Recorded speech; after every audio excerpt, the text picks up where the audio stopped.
말씀을 보겠습니다. 신약성경 사도행전 5장 33절에서 42절까지의 말씀입니다. 제가 가진 성경은 신약성경 195면입니다. 사도행전 5장 33절에서 42절, 제가 33절부터 41절까지 읽고 마지막 42절은 합독해서 봉독하도록 하겠습니다.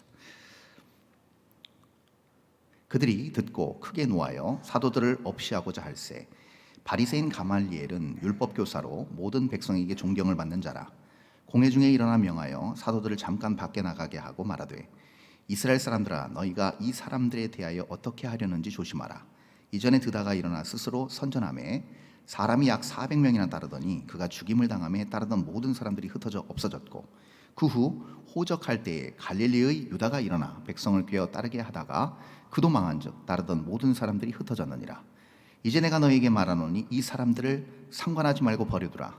이 사상과 이 소행이 사람으로부터 났으면 무너질 것이요 만일 하나님께로부터 났으면 너희가 그들을 무너뜨릴 수 없겠고 도리어 하나님을 대적하는 자가 될까 하노라 하니, 그들이 옳게 여겨 사도들을 불러들여 채찍질하며 예수의 이름으로 말하는 것을 금하고 놓으니, 사도들은 그 이름을 위하여 능욕받는 일에 합당한 자로 여기심을 기뻐하면서 공회 앞을 떠나니라. 42절 다 함께 있습니다. 그들이 날마다 성전에 있든지 집에 있든지 예수는 그리스도라고 가르치기와 전도하기를 그치지 아니하니라. 아멘. 2024년 새해가 밝고 이제 우리는 이제 벌써 1월에 초반부를 지나서 이제 중반으로 진입하는 그런 시점에 다다랐습니다. 금세 송구영신 예배를 드린 지가 엊그제 같은데 금세 벌써 이렇게 일주일이 넘어가고 벌써 세월이 이렇게 빨리 속절없이 빠르게 흐르는 것을 우리는 경험하고 있습니다. 그러나 여전히 우리는 하나님의 인도함과 또 하나님의 부르심에 응답하는 삶을 살아야 될 것이며, 올 한 해 우리에게 주어진 우리의 인생의 여정 가운데서 그러면 우리는 어떻게 믿음의 진일보를 해나가야 되고, 그 과정 속에서 우리는 어떠한 은혜와 복을 누리고 그것을 우리의 삶에서 아름답게 하나님의 영광을 드러내는 일로 구현해낼 것인가 하는 것은 우리가 중차대하게 하나님께서 우리에게 맡겨주신 임무이자 숙제이고, 또 우리가 해결해야만 되는, 또 우리가 실천해야만 되는 중요한 영적 과업임은 분명합니다. 그러기 위해서 우리가 매 순간마다 수예배, 또 주중예배, 주일 예배를 포함해서 모든 예배와 하나님의 말씀이 선포되어지는 그 자리에 빠짐없이 참여하는 이유는 분명할 것입니다. 그래서 오늘 우리가 읽은 지금 사도행전 5장에 있는 말씀을 통해서 과연 나의 영적 상태는 어디에 있으며 나는 어디를 향해서 가야 되고, 지금 내가 한 발을 더 내딛어서 주님의 장성한 분량이 충만한 데까지 이르기 위해서 내가 지금 부족한 것, 미진한 부분이 무엇이고, 거기에서 보완해서 더욱더 하나님이 기뻐 받으시는 아름다운 산 제물로 내 삶을 드릴 수 있을까를 우리는 오늘 본문에 이 짧은 한 토막의 사도들과 또 가멜리알과 또 대제사장과 여러 이스라엘 지도자들이 연 이 공회의 이 논의를 통해서 우리는 살펴볼 수가 있을 것입니다. 오늘 여기에 지금 여러 등장인물들이 나오는데요, 이 등장인물들을 우리는 3단계로 구분할 수 있습니다. 1단계의 어떤 사고와 관점과 신앙을 가진 사람들과, 그 다음 조금 더 나은 2단계의 신앙을 가지고 있고, 또 나름의 하나님의 관점으로 보려고 하는 그 두 번째 단계에 있는 사람들이 있고, 마지막에 정말 성숙한 단계에 이르는 세 번째 단계에 있는 사람들이 있습니다. 그래서 오늘 말씀을 들으시면서 여러분 스스로를 한번 진단해 보시고 스스로를 한번 성찰해 보시기 바랍니다. 나는 어디쯤 있는 것인가? 그리고 내가 놓치고 있었던 부분은 무엇인가? 그리고 이것을 통해서 나는 어떻게 하나님 앞에 적극적으로 나아가야 될 것인가? 어떻게 하나님의 그 거룩한 응답, 그 부르심에 응답하며 나아가야 될 것인가를 우리가 한번 재조명해 봐야 될 것입니다. 자, 먼저 본문 첫 절 이렇게 시작합니다. 33절 한번 띄워주시겠습니다. 이렇게 나타나 있죠. 그들이 듣고 크게 노하여 사도들을 없이하고자 할세. 이 지금 무엇을 보고 크게 놀랐는가? 왜 크게 노했는가? 놀라고 노한 것이죠. 왜 그러면 율법학자들, 대제사장들과 사두개파에 속한 사람들이 왜 분기탱천했는가? 무슨 연유로 그랬는가? 그것이 바로 베드로와 사도들의 어떤 설교, 복음의 선포 때문에 이들이 이렇게 격하게 반응했다는 겁니다. 여러분, 이들이 반응한 것이 격한 감정의 격변, 그리고 그것을 표출할 수밖에 없었던 이유가 있었는데, 그것이 무엇이냐면 사도 베드로와 또 그 사도들, 같이 말씀을 전했던 그 사도들의 말의 내용이 있지 않았습니다. 순전히 그것은 그들이 스스로 어떤 양심에 찔리는 말을 듣고 이것이 거슬렸고 이것을 받아들일 수가 없어서 거기에 대한 역반응으로 나온 것이 바로 분노의 표출이었다는 겁니다. 그러면 사도들은 무엇을 얘기했는가? 그 당시 율법에 저명한 인사들이었고 율법에 통달한 사람들이었고, 그나마 그래도 나름 율법을 잘 알과 동시에 그 율법을 나름 실천하려고 애쓰던, 거룩하게 스스로 구별되었다고 인정했던 바리새인들이 왜 그러면 이러한 반응을 보였는가가 우리는 한번 살펴볼 필요가 있는 거죠. 자, 본문은 아니지만 어떤 말을 들었는지 한번 살펴보겠습니다. 5장 30절과 31절입니다. 한번 볼까요? 앞에 있는 지금 사도 베드로와 다 사도들이 지금 한 얘기입니다. 자, 30절과 31절 제가 있습니다. 너희가 나무에 달아 죽인 예수를 우리 조상의 하나님이 살리시고 이스라엘에게 회개함과 죄사함을 주시려고 그를 오른손으로 높이사 임금과 구주로 삼으셨느니라. 바로 이 말 때문에 그렇습니다. 이 말을 들음과 동시에 이들이 분노했다는 겁니다. 자, 여러분, 신앙인도요, 신앙인 나름입니다. 근데 신앙인이라고 했을 때 모두가 다 같은 수준의 신앙인이 아니라는 것 정도는 우리가 잘 알고 있습니다. 신앙인이라고 하지만 신앙인이 어떤 그런 1단계적인 그리고 아주 단세포적인 단차원적인 신앙생활을 하는 신앙인들의 전형적인 특성이 무엇인가 하면, 무엇의 지배를 받는가 하면 바로 본능의 지배를 받습니다. 본능의 지배를 받는다는 얘기는 자기의 욕망에 사로잡혀 있다는 얘기입니다. 자기의 본능과 자기의 욕망에 사로잡혀 있기 때문에 하나님을 믿고 하나님을 의지한다고 하지만 결국은 하나님이 원하시는 뜻, 하나님이 원하시는 방향, 하나님이 원하시는 방식과는 전혀 거리가 먼, 이름은 하나님이지만 결국 속을 깊이 들여다보면 자기 욕망을 충족시키기 위한 신앙생활을 하고 있다는 것이죠. 그것이 바로 본능의 지배를 받고 있는 사람들의 전형적인 특성입니다. 이런 본능을, 어떤 욕구를 충족시키려는 신앙생활을 하다 보니 어떤 현상이 일어나는가? 대번 나타나는 삶의 반응이 무엇이냐면 본능적으로 반응합니다.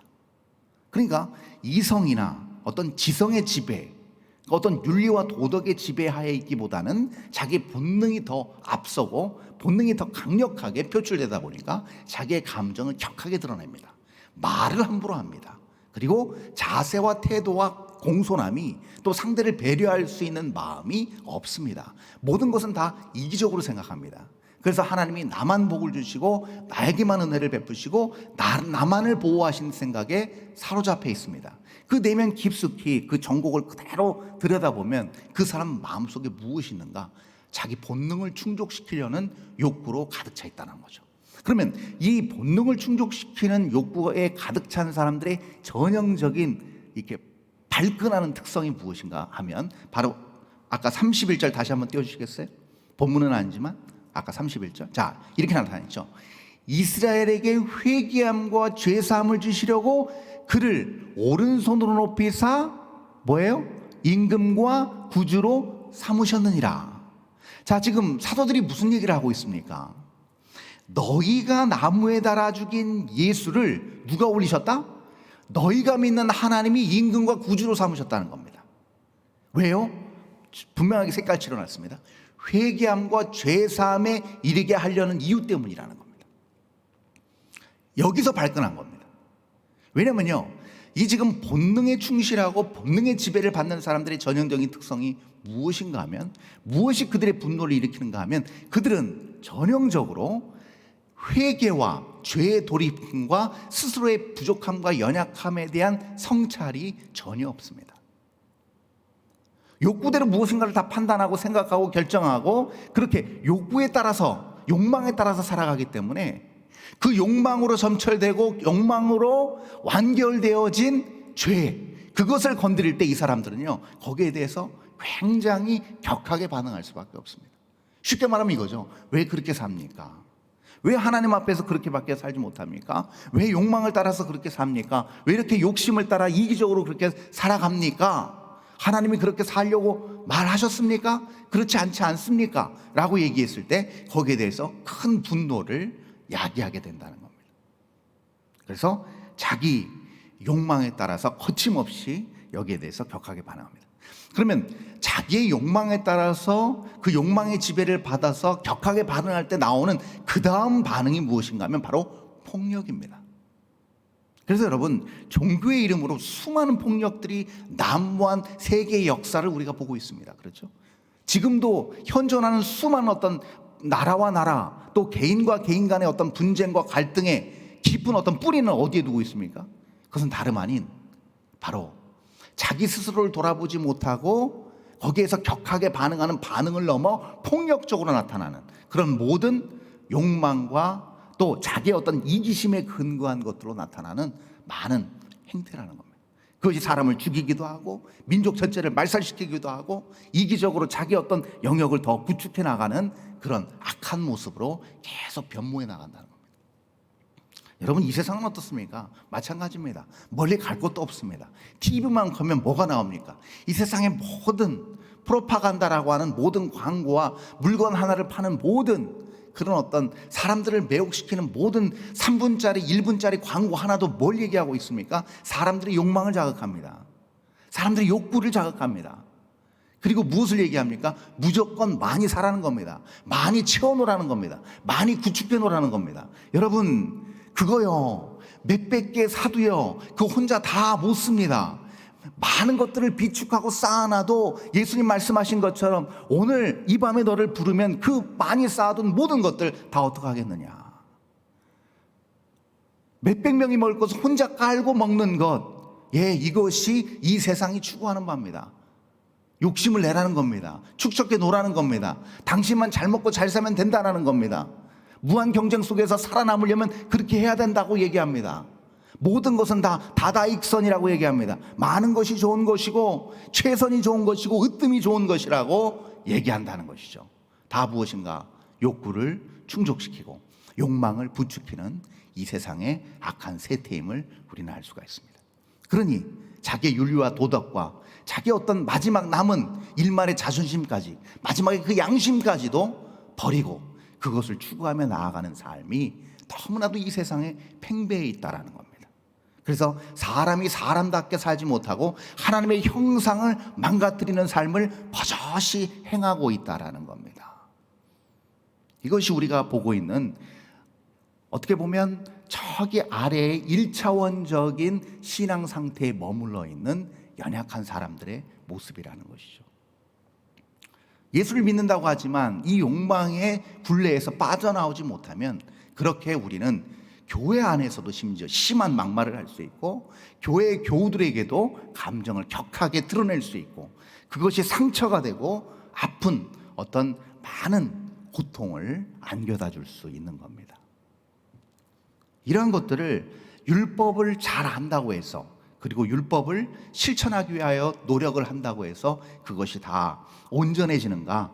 그렇지 않다라는 것을 우리는 발견해낼 수가 있습니다. 그것이 바로 그 다음 절에 나타나 있죠. 그 다음에 보니까 그 다음 이 1차원적에 있는 사람들보다는 조금 나은 차원에 들어간 한 사람이 등장합니다. 그 사람이 이름하여 34절에 등장하는 바리새인 가말리엘입니다. 여러분, 가말리엘 어디서 많이 들어보지 않으셨어요? 가말리엘. 이 가말리엘이 누구의 스승이냐면요, 우리가 잘 아는 그 위대한 사도 바울의 스승입니다. 이 사람이 바로 그 유명한 가말리엘입니다. 율법에 통달한 사람이었고요, 율법 교사로서 모든 백성에게 존경을 받는 사람이었습니다. 이 지금 바리새인들과 사두개인들과 율법 교사들이 굉장히 분기탱천에서 일어나서 이들을, 사도들을 다 잡아 죽이려고 할 때 갑자기 권위적인 모습으로 가말리엘이 딱 일어나서 얘기를 합니다.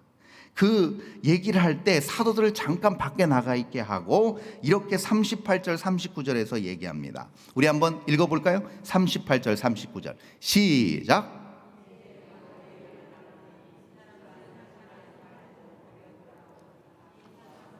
이 세상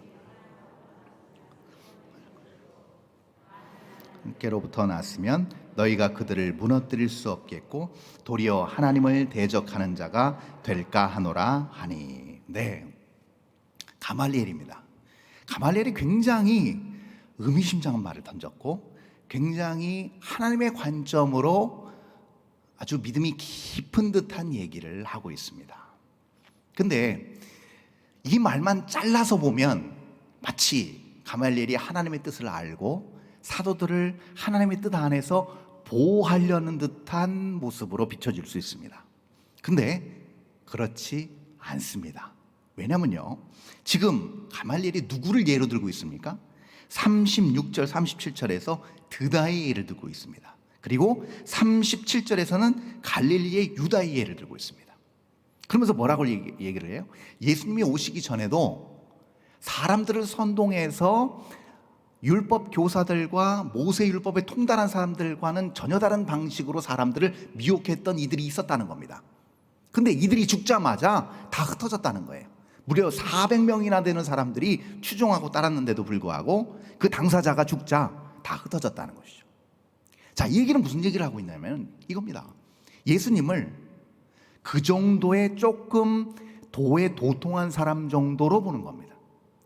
다른 사람보다 조금 우위에 있고 뭔가 좀 교훈이나 가르침에 조금 더 능통한 사람 정도로 보는, 그 시대에 뭔가 유익한 가르침을 줄 수 있을 정도의 지식인 정도로 본 것입니다. 이것이 율법교사 가말리엘의 한계였다는 것이죠. 자, 이것이 뭘 의미하는 걸까요? 여러분, 지금 가말리엘은 뭐의 지배를 받고 있을까요? 이 사람이요, 본능의 지배를 받는 사람은 아닙니다. 그렇기 때문에 본능적으로 화를 내고 감정의 격변을 일으키는 많은 사람들을 잠재운 겁니다. 그렇게 하지 말라고. 그러면 이 가말리엘 같은 사람은 무엇의 지배를 받고 있느냐? 바로 이성과 지성의 지배를 받고 있는 사람입니다. 이성과 지배가 본능을 컨트롤하긴 합니다. 제지하긴 합니다. 그러나 이 사람들의 한계가 있습니다. 이 사람들의 한계가 무엇이냐면요, 단 하나입니다. 이 사람들의 한계는요, 내 의로운 행위로 온전해질 수 있다라는 거짓된 믿음을 가지고 있다는 겁니다. 거짓된 자신감인 거죠. 내가 열심히 율법을 쫓아 행하고 내가 하나님의 말씀을 잘 공부해서 이 말씀대로 실천하면 내가 의인이 된다고 하는 잘못된 착각에 빠져 있다는 겁니다. 그래서 이러한 사람들은요, 대부분 무엇에 치중하는가? 무엇인가를 열심히 배우려고 합니다. 하나님의 말씀에 대해서 많은 것들을 습득하기 위해서 노력하고 애를 씁니다. 그리고 그것이 단순한 지식으로만 내 안에 쌓여 있습니다. 그러다 보니까 어떤 현상이 일어납니까? 머리만 커집니다. 진정으로 낮은 자리에서 예수 그리스도께서 친히 몸소 보여주신 그 높은 자리에서 낮은 자리에 내려오셔서 죽기까지 사랑하신 그 사랑의 실천에 도무지 따라갈 재간이 없습니다. 왜요? 아직도 자기의 자아와 자기 스스로를 포기하지 못했거든요. 자기 스스로 굉장히 우월하다고 생각하고 자기 스스로 어떤 수준에 올랐다고 생각하기 때문입니다. 지성과 이성의 지배가 이러한 것이라는 것이죠. 이러한 사람의 전형적인 특성이 무엇인가 하면 결과에 충실합니다. 결과에 굉장히 중요한 초점을 두고 있습니다. 그래서 보십시오. 그가 얘기하는 38절 39절도 이거지 않습니까? 결과를 보자. 결과가 이렇게 나타나면 이건 하나님 뜻이다. 만약에 결과가 이렇지 않다면 하나님의 뜻이 아니다라고 얘기합니다. 즉 다시 말하면 이 얘기는 무슨 얘기냐면 하나님을 갖다가 환경과 상황과 조건에 가두어 버린다는 겁니다. 그리고 내 생각과 내 지혜 안에 하나님의 능력을 가두어 버립니다. 그러니 하나님은 제한적인 하나님이 될 수밖에 없고 광대하시고 전지전능하신 하나님을 만날 도리가 도무지 없게 되는 겁니다. 여러분, 많은 신앙인들이 열심히 기도합니다. 많은 신앙인들이 열심히 말씀을 배웁니다. 많이 듣습니다. 나름 실천합니다. 노력합니다. 열심히 거룩하게 신앙생활 유지하기 위해서 경건의 노력을 아끼지 않습니다. 그런데 경건의 노력을 아끼지 않음과 동시에 나타나는 현상, 그 뒷면에 이면의 삶의 모습이 어떻습니까? 그렇게 전지전능하신 하나님을 의지하고 광대하신 이 우주 만물을 창조하시고 지금도 운영하시는 그 놀라우신 하나님을 믿고 그 말씀을 따른다고 하지만 그 환경을 조성하시고 그 환경 위에서 모든 환경을 주관하시는 하나님을 만나거나 하나님을 온전히 믿지 못하니 환경과 상황에 억눌려 버립니다. 환경과 상황의 지배에서 벗어나지를 못합니다.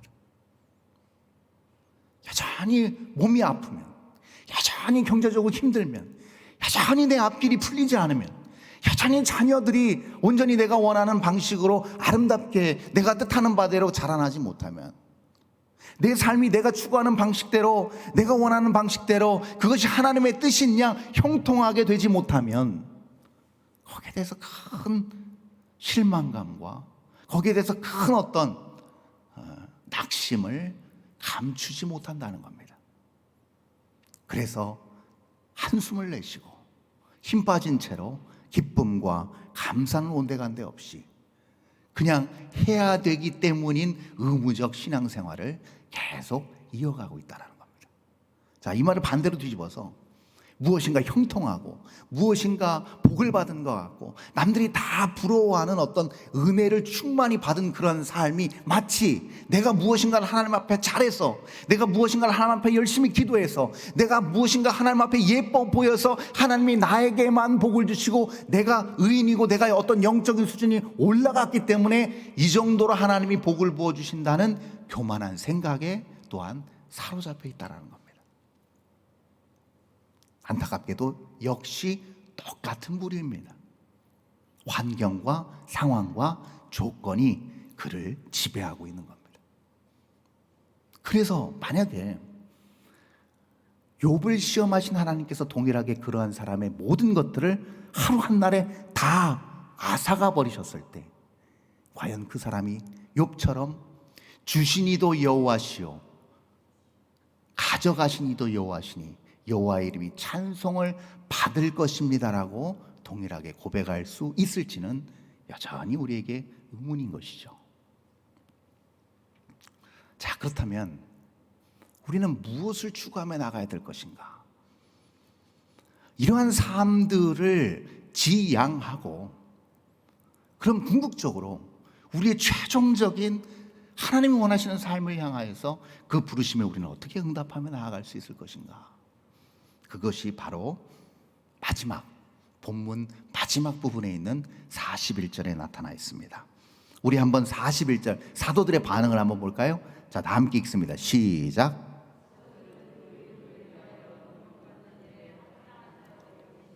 기뻐하면서 공회 앞을 떠나니라. 가말리엘이 그랬습니다. 이 사람들 놔줘라. 하나님이 원하시면 이 사람들 여전히, 이 사람들은 여전히 그 수가 많아질 거고 유지될 것이다.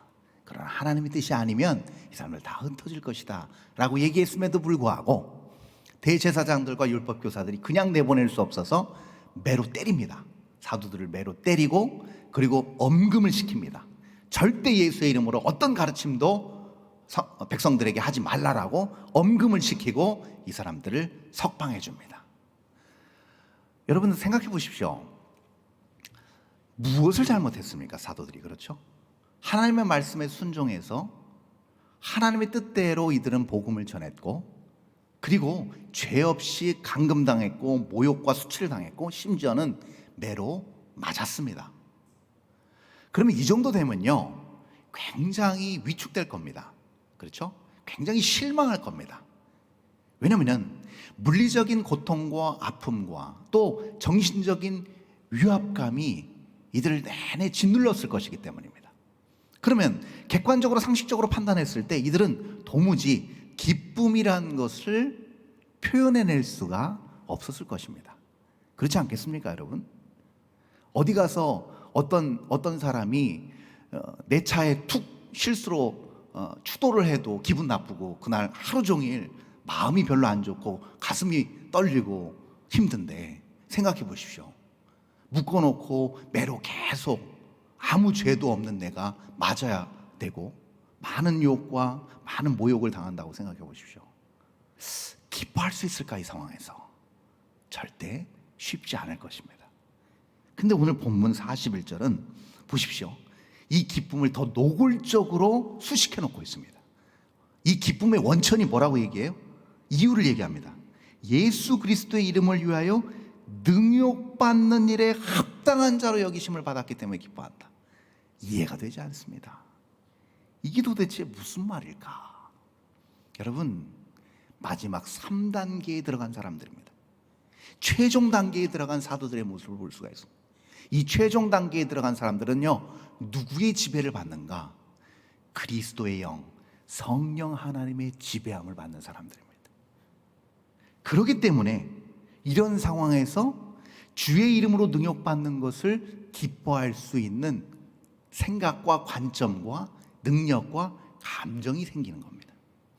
만약에 자기 스스로 이러한 마음을 추스리고 자기 스스로 어떤 마음을 재정돈했다고 해서 기쁨이 생길까요? 불가능합니다. 성령님의 지배하에 있을 때만 이것은 가능하다라는 것이죠. 그러면 성령님의 지배함을 받아서 기쁨을 누리는 사람들의 전형적인 삶의 결과물은 무엇일까요?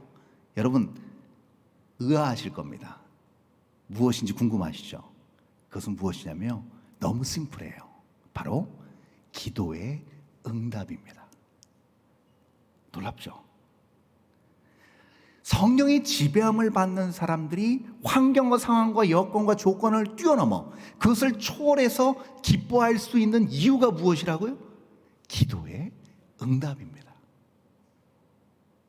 여러분, 그래서 우리 예수님께서 이렇게 말씀하셨습니다. 요한복음 16장 24절 한번 띄워줄까요? 자, 우리 다 함께, 너무 소중하고 귀한 말씀이니까 한번 다 함께 읽어볼까요? 시작. 지금까지는 너희가 내 이름으로 아무것도 구하지 아니하였으나 구하라, 그리하면 받으리니 너희 기쁨이 충만하리라. 아멘. 여러분, 자, 그럼 제가 묻겠습니다. 어떨 때 기쁘세요? 아니, 잠깐 요건 잠깐 내려놓고, 요건 잠시 요 지금 기도응답의 이야기는 잠깐 우리 접어두고, 자, 객관적으로 그냥 평상시 어떨 때 여러분 기쁘세요? 표정이 썩 기뻐하시는 것 같지는 않은데 어떨 때 기쁘세요, 여러분? 제가 설명해 드리겠습니다. 이거 딱 이해가 되실 거예요. 내 마음의 소원이 이루어졌을 때입니다. 맞죠? 그때 제일 기뻐요. 내가 뭘 소망하고 있었어요. 근데 그것이 이루어졌어요. 너무 간절히 바라는 부분이 있었어요. 근데 그것이 딱 이루어졌을 때 어떤 마음이 들어요? 너무 기쁘죠. 그렇다고 여러분 로또 사놓고 기도하시면 안 됩니다. 제 마음의 소원은 로또 당첨입니다, 이런 거 하시면 안 되죠. 그러나 그런 거 외에 자녀의 문제라든지 또 경제적인 문제라든지 또 심지어는 교회 사역이라든지 간절한 마음의 소원과 바람이 있었는데 그것이 열매를 맺고 내가 원하던 소원하던 방식으로 이루어졌을 때 우리는 거기에 대해서 기뻐합니다. 맞죠? 근데 거기에 대해서 기뻐하는 것이 왜 기뻐할까요? 그러면 내 마음의 소원이 이루어졌을 때 기뻐하는 이유가 무엇이냐면요, 내 마음이 형통해졌기 때문입니다. 즉 다시 말해서 내 마음이 내가 바라는 현실과 통했기 때문입니다. 만약 이게 불통하게 되잖아요, 그러면 기뻐할 수가 없어요. 내 자녀가 원하는 대학에 좀 들어갔으면 좋겠어요. 내 자녀가 좀 누구하고 좀 결혼했으면 좋겠고, 내 자녀가 어떤 회사에 들어갔으면 좋겠어요. 그 마음이 원해요, 그걸. 근데 그것이 현실로 통하면 좋은데 안 됐어요. 떨어졌어요. 그러면 불통한 거잖아요.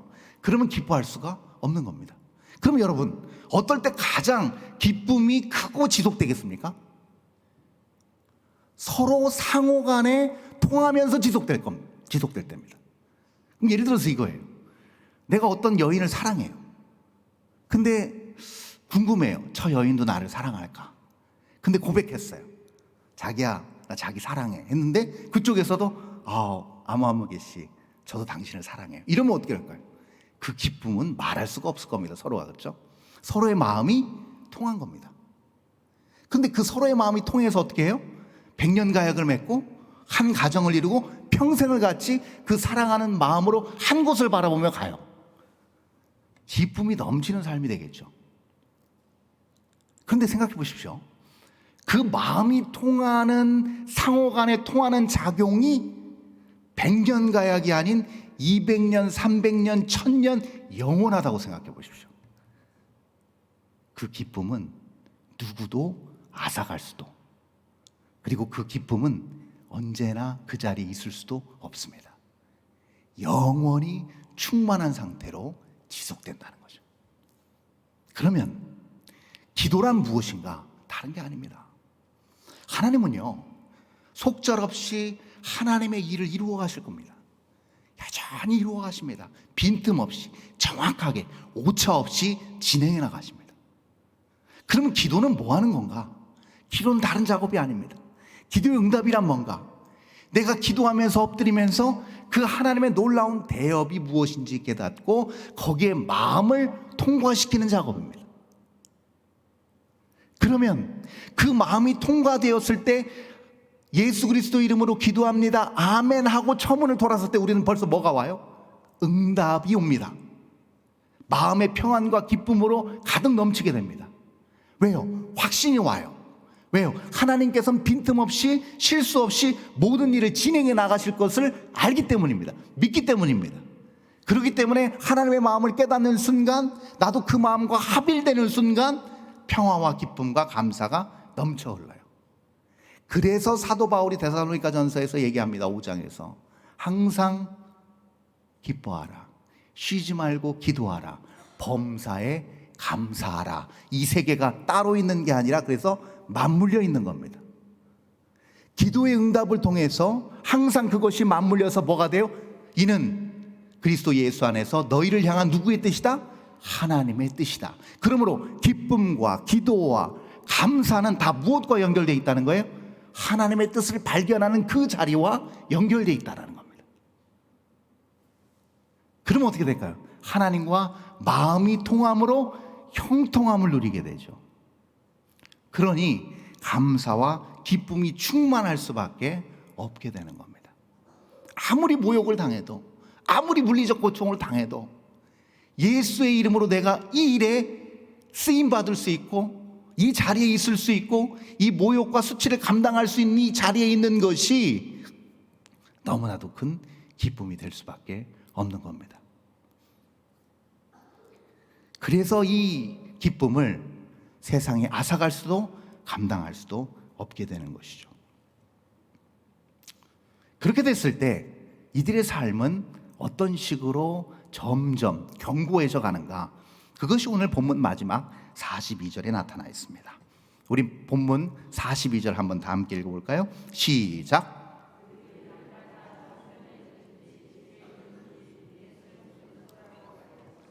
전도하기를 그치지 아니하니라. 자, 잠깐 띄워주시고요. 저기 지금 초록색으로 다 빼고 초록색으로 써있는 글씨만 읽어보면 어떻게 돼요? 날마다 그치지 아니하니라. 날마다 그치지 아니하니라가 되는 겁니다. 그래서 여러분요, 신앙생활은요, 어떤 많은 사람들이 모인 어떤 집회의 자리, 어떤 그런 수련회에서 막 찬양과 기도와 막 말씀이 넘치는 그런 자리, 물론 그런 자리에서 은혜도 받고 도전도 받고 영적인 세임을 우리가 충전받아 나아가기도 하지만, 신앙은요 그 자리에서 판가름 나는 것은 아닙니다. 진정으로 하나님께서 주목하시는 우리의 모습은 어딘가? 우리의 일상, 우리의 삶의 뒷모습입니다. 날마다 무엇을 우리가 그치지 않고 매 순간마다 이 일을 쉬지 않고 하는가? 여기에 우리 하나님께서 집중하고 계신 겁니다. 왜요? 우리 하나님은 외모로 사람을 판단하지 아니하시고 중심으로 판단하시기 때문에 그렇습니다. 여러분, 밥을 먹는 것처럼, 빨래를 하는 것처럼 우리 일상에서 하찮은 것 같지만 중요하게 여겨서 쉴 새 없이 하는 것은 무슨 이유 때문에 그렇습니까? 다른 게 아닙니다. 우리의 생명을 유지하기 위해서 하는 일입니다. 그것이 일상의 평범하고 보잘것없는 일 같지만 그 일을 안 할 때 우리의 생명은 유지되지 않는 것처럼 하나님을 향해서 우리의 매번의 일상이 하나님의 뜻과 하나가 되어 합일되어서 통하게 되어서 기도와 말씀과 그에 따른 온전한 실천과 사명의 자리에 응답하며 나아갈 때 여러분 그 삶은 계속 우리를 생명으로 견고하게 해주고 풍성한 열매로 맺혀지게 하는 귀한 원동력이 된다는 사실입니다. 그래서 신앙생활은 매일 우리의 삶 그 평범한 일상에서 판가름 나는 겁니다. 그것이 쌓이고 그것이 축적되고 그것이 어느 시간이 흘러 경지에 이르고 그 격차는 정말 눈덩이처럼 커지게 되는 것이죠. 오늘 이 말씀을 듣고 깊이 도전받은 저와 여러분이 다시금 우리가 다잡아야 될 것이 있습니다. 그것은 무엇이면 바로 우리가 서 있는 그 삶의 자리입니다. 그 삶의 자리에서 나는 무엇을 하고 있는가? 어떤 하나님의 방법으로 나는 내 삶을 더욱더 아름답게 하나님 뜻 안에서 가꾸어 가고 있는가? 환경과 상황과 우울한 일과 환난과 문제를 뛰어넘어 언제나 기뻐하고 감사할 수 있는 여지가 이 영적인 동력 안에, 내가 가지고 있는 영적인 동력 안에 있는가? 이것을 매 순간 우리가 점검해 봐야 될 것입니다. 그리고 그것이 부족하다면 다시금 우리 마음을 다잡고 스스로를 성찰하고 재점검해서 다시 재충전하여서 다시 본연의 하나님 부르신 자리에서 신실하게 그 부르심에 응답하는 하루하루의 그 소소한 삶이 오늘 사도들처럼 위대한 하나님 나라의 역군으로서 귀하게 쓰임받는 복되고 은혜로운 인생으로 아름답게 쓰임받게 될 줄 믿습니다. 이러한 삶으로 우리 삶을 풍성히 아름답게 작지만 결국은 완전하게 크게 세워나가시고 가꿔나가시는 저와 여러분 될 수 있기를 바랍니다. 기도하겠습니다.